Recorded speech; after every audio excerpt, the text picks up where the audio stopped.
farming si ushamba. You have to get dirty for you to earn something. Tushike uchafu, pesa itatuosha. Well, classmates, karibuni class.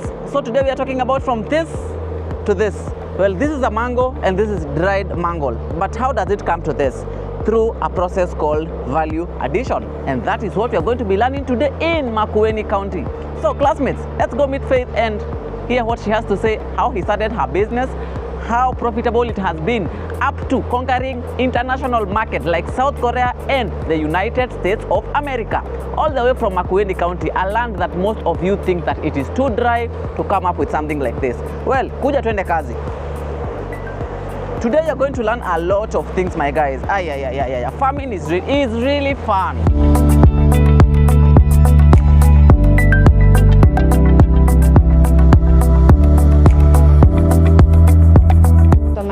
Faith Mumo. I'm the CEO and co-founder at Vianney Farm. Vianney Farm started in 2020 during COVID time. So my father-in-law has a plantation of 20-acre mango farm. And then the mangoes during COVID, there was no totally market. So all the mangoes in 20 acres went into post-harvest losses. So it doesn't mean the previous years that the market was stable, because it was not offering good prices and so on. So we decided to start thinking of a long-term solution to post-harvest losses of our mangoes. So we did different benchmarks to see different value addition methods of mangoes. And we did for juice, we saw the drawbacks and the challenges, so we didn't settle on that. So we eventually settled on drying the mangoes. So during our benchmarking, we went to compete with my co-founder and also the father-in-law. And then we met the founder of VIP Machines, who is the machine that we are using now to dry. And then the good thing is that they had a certain funding whereby we were supposed to give us the machine on a loan, and then we repay using the profits that we make from the processing. So that's how we started. The machine was given to us on a loan, and we were able to repay it using the profits in 3 years. And just for the youths not to wonder, because the machine is 7 million, not to wonder where we got such huge of money in our youthful age. It was completely a new venture because we didn't have any interaction with value addition. We just decided to start doing it because we had that challenge. But now on the way, when we decided we are going to do it, we went to different of course trainings, trying to explain how the value addition is done. And also we also involved technical people who have the expertise in this now processing, for them to assist us to be able to achieve the right targets and also the right quality of the product. Now let's get into the action. The mangoes are first sorted, then cleaned and prepped for processing.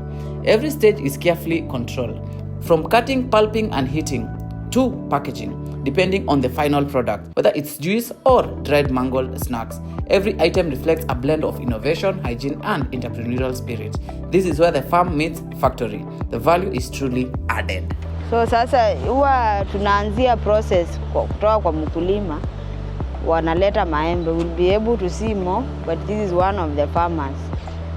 So the procedure after here inakuanga just simple. When the farmer comes, we usually go to the field for quality control. And also we have contracted farmers wenye wana grow hizi maembe, for them to use zile dawa zenye zimekubalika for global gap certifications. So wakishaenda wana grade from the shamba, whatever comes here ni kenye ina acceptiwa direct to the ripening shed. So watachukua wapime venye huwa tunapima for records. After hiyo huwa zinapelekwa hapa kwa ripening shed, mahali huwa tunazivisha naturally. So the fresh ones if they are ripe, they'll just go bad in 5 days, right? And then if you extend the shelf life, it can go up to 24 months.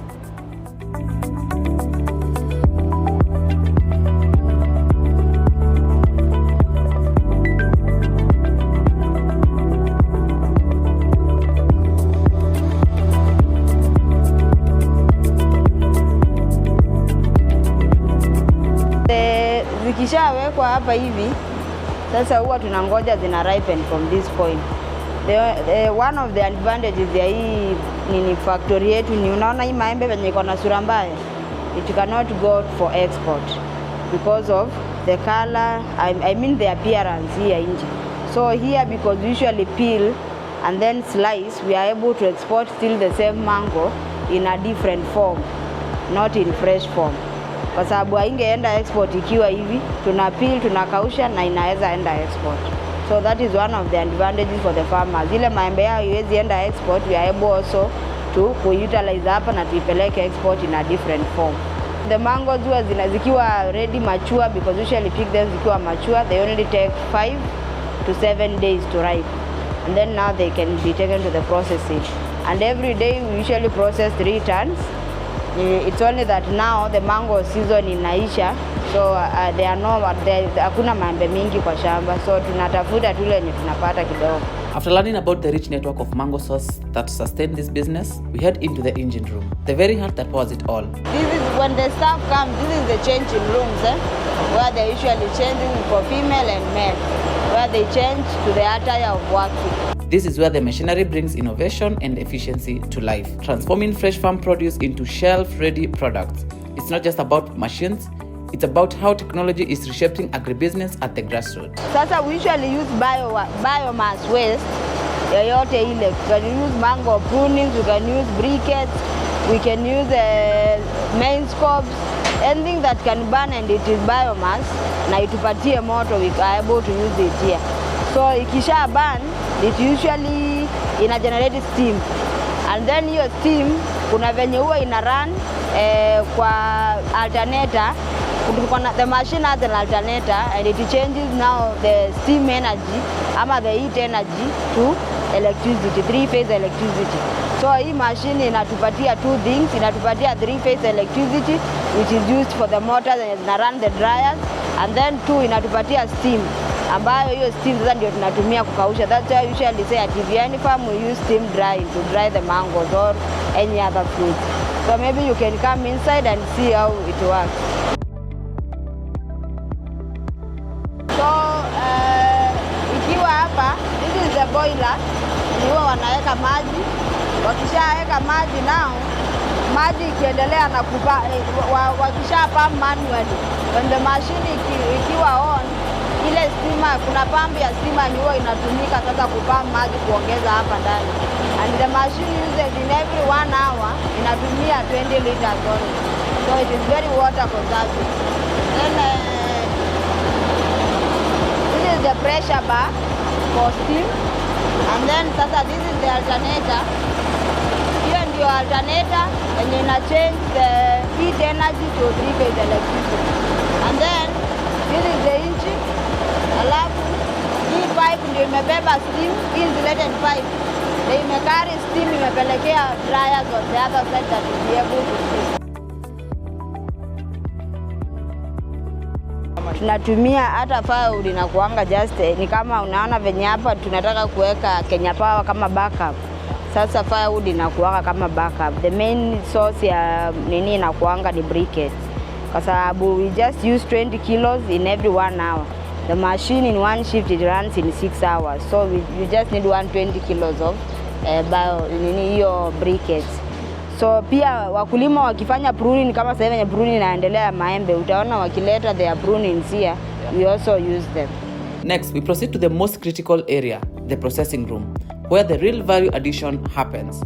But before stepping in, hygiene is a must. We start by thoroughly washing our hands, then suit up in a clean protective attire. We also step into a disinfectant footpath to ensure no contaminants make their way inside. These safety protocols are non-negotiable and vital for maintaining the highest food safety standards. Inside, precision meets passion as raw mango begins their transformation journey.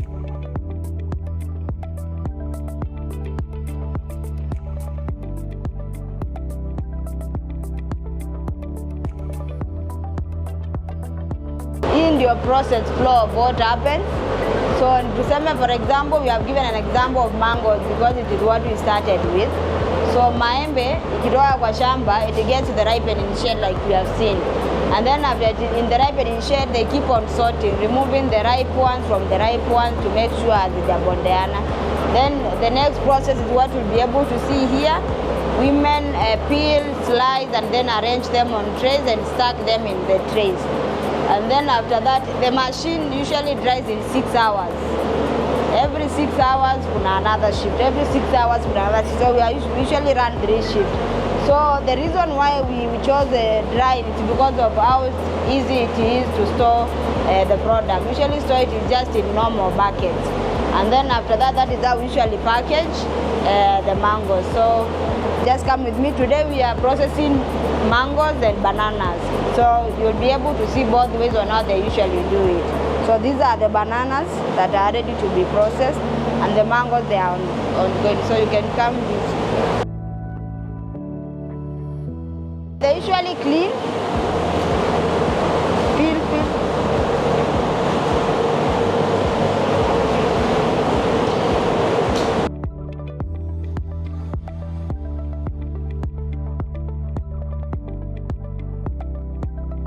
So that's how the mango is usually done. They peel, they remove the peel. The way we are saying now, here we are not interested about the outer appearance because we are not interested with the peel. We are just interested in inside. So the peel is a waste that we use it in a different way. And then now we can see how they usually do the bananas.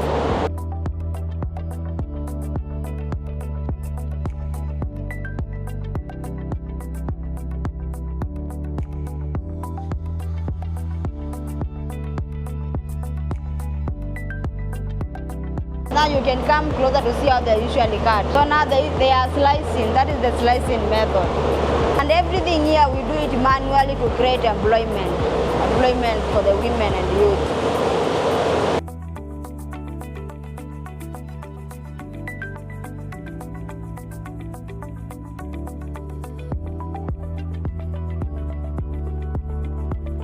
Now after they have sliced, they usually soak them in a preservative that is natural, citric acid or lemon.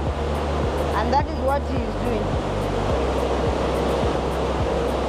And then now after soaking after some few hours, minutes, they now arrange them on the trays the way they are arranging, ready to be stacked into the dryers. So now they have stacked all this. So this one cabinet carries 17 of them. So the procedure wataweka hivyo, when the machine starts, now they start loading the machine mpaka ifike huko mwisho. And then now the steam that we were talking about yenye ilikuwa inakuja, now it comes in this insulated pipe. Alafu inakuja in this chamber. There is a fan here that is rotating, this fan. So this one is the one which blows now the steam to the mangoes, enable them to dry. Although there is one thing that happens in this chamber, because steam is a mixture of hot air and hot water. The hot water is separated from the hot air, and then the hot water is returned to the boiler by this pipe, and the hot air only is allowed now to go through the mangoes, or the product that is being dried, making them now to dry. And then the three-phase electricity that we are talking about, it is the one which is here, and then it is running the motor that runs the fan, which blows now hot air on the mangoes. And then that's how now they dry after 6 hours. Here is the automated part of the dryer. Now once it has been, they have loaded the machine, they usually key in every customer or every customer has his or her own data sheet showing how the mango should be dried, the slicing, and also the humidity, the moisture level. So all that is keyed in this machine, in this digital sensor, and then it's able now to measure all those parameters as it continues to dry. And after it has achieved all these parameters, one, it will send a message to our phones because it is connected to our phones. Then two, it goes back, it removes like a certain weird sound. to the machine operator, trying to notify him this dryer is ready, so switch off this machine. Now after the product imetoka kwa drying in 6 hours, it is then stored in temporary storage, ready for dispatch.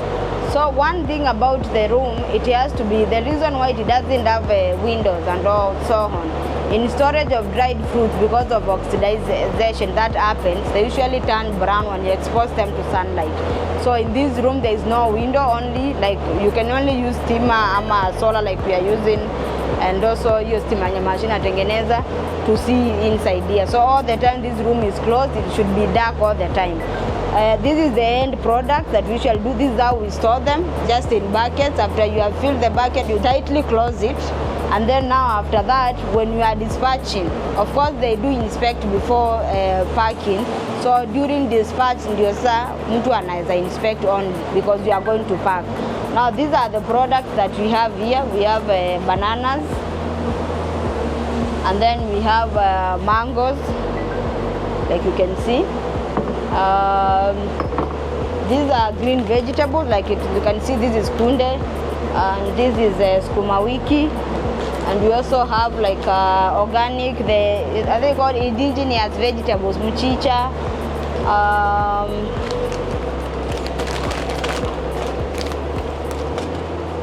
So the other different products is like matoke, and then we have pumpkins. They are here in Ini. Then we tried avocado. We are trying to see if we can dry avocado. So we are still checking on the best way to dry them so that they cannot oxidize very fast. We have noticed they oxidize very fast. In terms now of packaging, this is our packets of different products, and we are certified to do 9 products, but these are the available products for now. So this is banana, mango, and pineapple. So what usually happens every Friday, we usually have a dispatch every Friday to our clients, and then the products we are selling 90% to export, and then 10% is what we are selling locally. It's because we didn't know like there's a wide market here in Kenya. So we started off with 100% export offtake. And then when we noticed people can eat these products and they can enjoy it here, now we cut 10% to start introducing it in Kenya. But then because we have existing contracts, we'll have to wait for them to at least finish so that now we can know which part to remain in the local market and which part to go to the export market. So this is pumpkin powder. Ile malenge mnakula chapati huko Paradise kama ushaienda. Hizi ndio tunawapelekea now the powder ya malenge.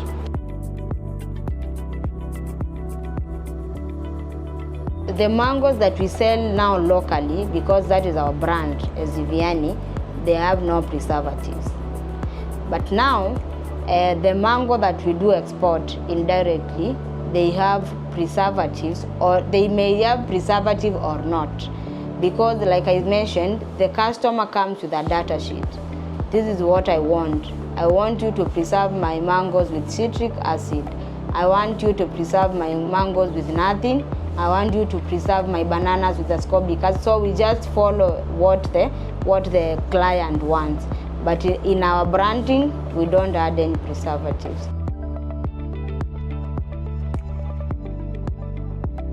A single pack is 100 grams. Just to see how I can put it, it's that 10 kgs of fresh mangoes produce 1 kg of dried mangoes.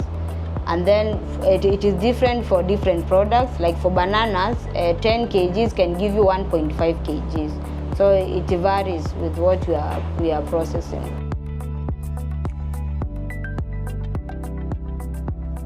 One, we have a quality control specialist here, full-time when we are processing, who ensures like end-to-end quality is in check. And then 2, our staff here, then number 2, our staff every year they have to go under health clearance.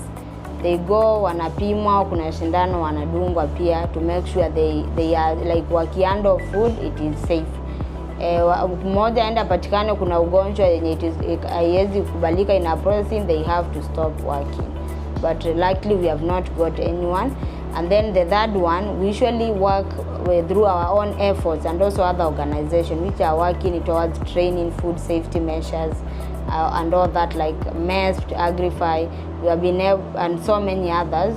We have been able to work with them at least to train them about food safety, and also even to train the farmers that we work with. We are working and all of taking this product not only from our farm but for more than 5,000 farmers. And all these farmers, they usually benefit from our like these trainings. We usually have field days to train about different ways to take care of the mango in a safe way to make sure it is safe.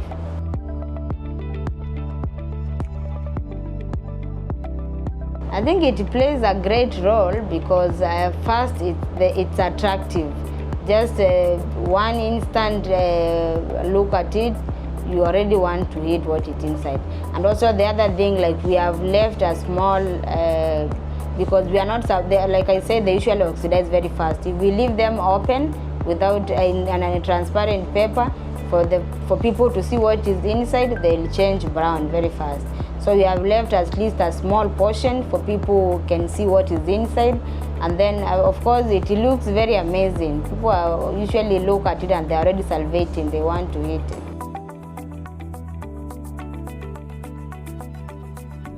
When we had the value, we are able to sell like 5 to 7 times the raw price. It's a profitable venture. Of course, we have not started enjoying the profits because I say like the machine was on a loan. So for the last 3 years, we have been paying it. But also it's a profit because now we own the machine as opposed to Kitambo when it was on a loan. So going forward, we are hoping we'll get, of course, more profits and be able to develop more projects and also employ more people.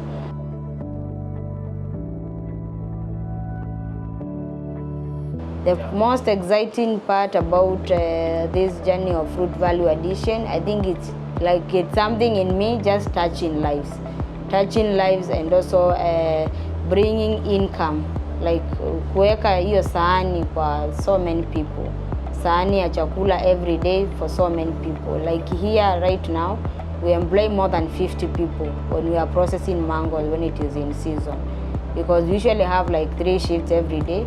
So seeing 50 people depend on you for a plate, like for their basic needs and also their secondary needs like school fees and so forth. It is one of the dreams that I would say like they have come true. And also even for the farmers that we usually buy mangoes from them, like I mentioned, like more than 5,000 farmers.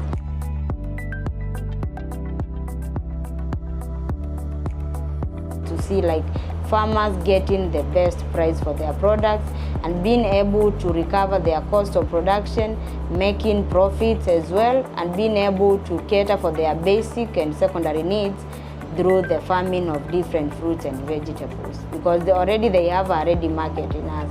And then I think the last one is just to see like achieving some of these things as a youth. I think it's just something different.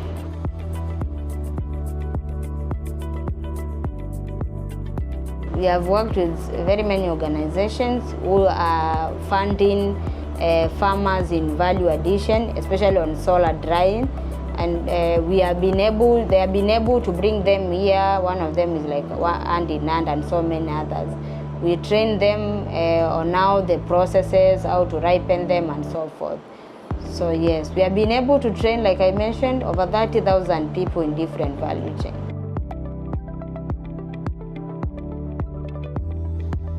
It has so many opportunities, not just like any other value chain. The entry point, if someone wants to get into value addition, of course this machine is expensive.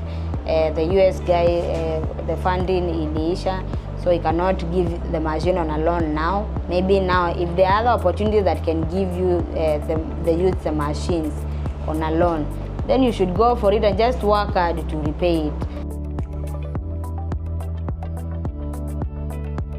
Given a chance to go back again, of course, I would have taken 2 machines because I didn't know that we'll get more demand of the product than what we can supply. So we just had to take one because of fears of that.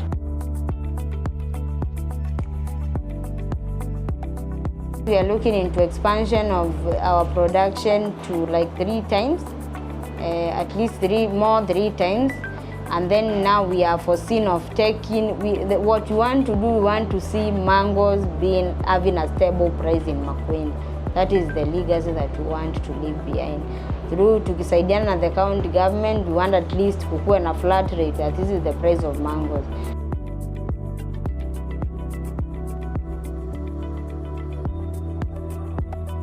So now that I've given you my story, do you really think farming is fun?